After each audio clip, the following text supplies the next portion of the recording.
ASUNCION, Paraguay. Mariana Sepulveda has been stabbed on the street, detained by police and expelled from her high school, all for being transgender in Paraguay, one of the most ually conservative countries in Latin America. "I've felt hate for not being heteroual," said Sepulveda, 32, who now works for an advocacy group. "Raising a family, having a partner, adopting children seems out of reach because there are no legal conditions for us in Paraguay. A lack of legal protections and prevalent macho attitudes have long stoked discrimination against lesbians, gays, bisexuals and transgender people in the poor, mostly Roman Catholic country." Advocacy groups fear the stigma and attacks on the LGBT community could get worse now that the education minister has banned classes about ually diversity in schools and even volunteered to help burn all books related to the subject. The ban was implemented in October after the United Nations Children's Fund issued a guidebook for teachers on avoiding discrimination between girls and boys and achieving gender equality. "We're not going to promote gender ideology," Education Minister Enrique Riera told local media earlier this year. "We're going to base ourselves on what is expressed in the Constitution, which says that marriage is between a man and a woman." Gay rights groups say the ban goes against Paraguay's constitution because it is discriminatory and ignores the recommendations by UNICEF and other international organizations. "We're living a sad time of religious fundamentalism, intolerance and hate that places this country as the most homophobic one of the region," Somos Gay, a Paraguayan gay rights group, said in a statement. It added that this situation has an impact on human lives. "Hate crimes, bullying and violence are the disastrous consequences of this encouragement of homophobia." Attitudes about LGBTQ rights in Paraguay stand in sharp contrast to other countries in the region. Neighboring Argentina lets people change their legal and physical gender identity without having to undergo judicial, psychiatric and medical procedures and has appointed its first transgender police chief. Uruguay's first transgender senator assumed her seat in October. Chile's center-left government is pushing an array of proposed laws to bolster gender rights, such as allowing transgender people to change their legal identities without a judge's approval and reserving 1% of state jobs for transgender applicants.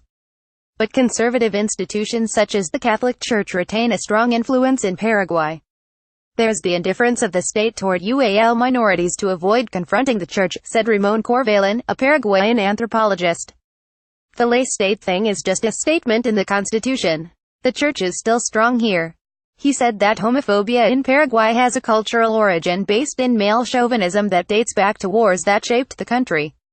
Nearly 2 of every 3 Paraguayans died in a disastrous war against Argentina and Brazil in 186,570. The victorious 193,235 Chaco War with Bolivia was also devastating.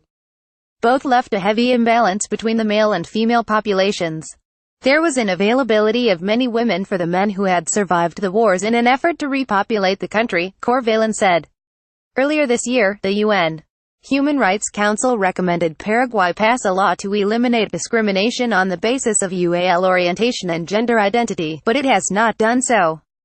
Perhaps international organizations like the UN and its agencies are worried about this issue of rejection for non-heterouals, but in Paraguay it's not a key issue, said political analyst Ignacio Martinez. President Horacio Cartes has also been criticized for his attitudes toward the LGBTQ community. Just months before he was elected in 2013, he compared gay people to monkeys and said he would rather shoot himself in the testicles before his son married a man. Cartes later apologized, but the comments have not seemed to hurt his political career. The ban on teaching about ually diversity may further stall Paraguay's embrace of LGBTQ rights. At a school on the outskirts of ASUNCION, students wrote a report seeking to prove that homoequality is a social problem. After it went viral on social media, the school principal, Margarita Aquino, apologized and acknowledged that in Paraguay's public schools, ually education doesn't exist. But the leaders of some communities say they prefer it this way.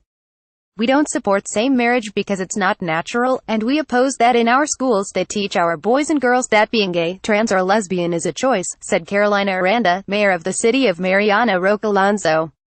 "I'm not homophobic, I have gay friends. But I don't want them to teach kids things that are not normal."